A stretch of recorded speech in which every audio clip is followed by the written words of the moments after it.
ગીર સોમનાથ ઉનાના ગલવાડ ગામે ફાયરિંગ કરી હત્યાનો મામલો સામે આવ્યો છે। પોલીસે આરોપીની ધરપકડ કરી લીધી છે। મૃતક ખાણનો માલિક અને આરોપી ખાણનો મેતાજી જણાઈ રહ્યો છે, ત્યારે વારંવાર બંને વચ્ચે ખાણના મામલે રસકડ થતી રહેતી હતી। આરોપીએ પોતાની વાડીએ ખાણના માલિકને બોલાવી છાતીના ભાગે ગોળી ઝડપી આપી હતી। એલસીબી પોલીસે ગણતરીની કલાકોમાં જ આરોપીને દબોચી લીધો છે।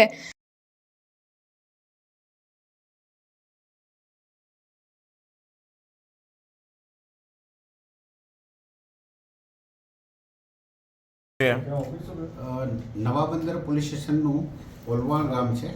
એ ગામમાં ગઈ તારીખ 6ના રોજ રાત્રિના આશરે 9:9ની આસપાસ ત્યાં ઓલવાણની સીમ વિસ્તારમાં રહેતા ભૂપતભાઈ રાજસીભાઈ રામ આહિર એમને એમના ઉપર ફાયરિંગ કરી, છાતીમાં ગોળી મારી અને એમનું મૃત્યુ નિપજાવવાની ઘટના સામે આવી। એ ઘટના જેવી ધ્યાને આવી કે પોલીસ તાત્કાલિક સ્થળ પર પહોંચી ગઈ અને આ ઘટના કઈ રીતે બની છે, શું છે, આમાં કોણ ઇન્વોલ્વ છે, એની પ્રાથમિક રીતે એમણે તપાસ પોલીસે કરી। એ દરમિયાન એમના પત્ની જે છે જસુબેન, એમના પાસેથી વિગત જાણવા મળી કે આ એક ભીમાભાઈ કરીને એક વ્યક્તિ છે, એમણે અહીંયાથી જતા જોયેલો છે। એ અનુસંધાને પોલીસે એમના જે પત્ની છે જસુબેનની ફરિયાદ તાત્કાલિક દાખલ કરી।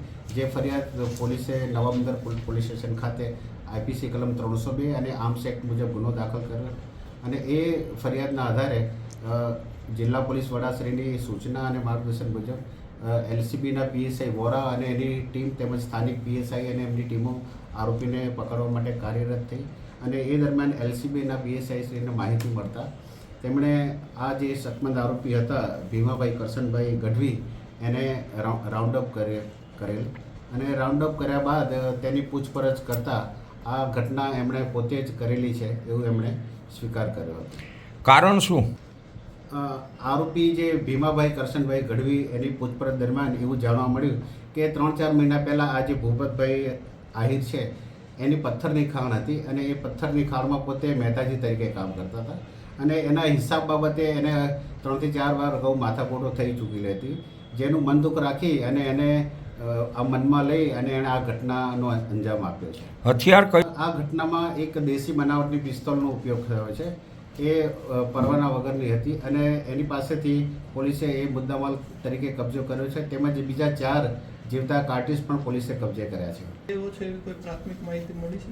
આ હથિયાર બાબતે અત્યારે પોલીસ તપાસ કરી રહી છે અને એ દિશામાં ચોક્કસ આગળ પોલીસ કાર્યવાહી કરશે। ને આરોપીનો કોઈ આરોપીની ધરપકડ બાદ આરોપીની પૂછપરછ કરતા આરોપીનો ગુનાહિત ઇતિહાસ છે।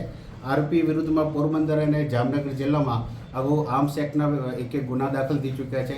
આરોપી એક ધાડના ગુનામાં પણ સંડોવાયેલો છે, તેમજ પ્રોહિબિશનના પણ એના ઉપર 3 થી 4 ગુનાઓ દાખલ થયેલા છે। ઓકે, આભાર।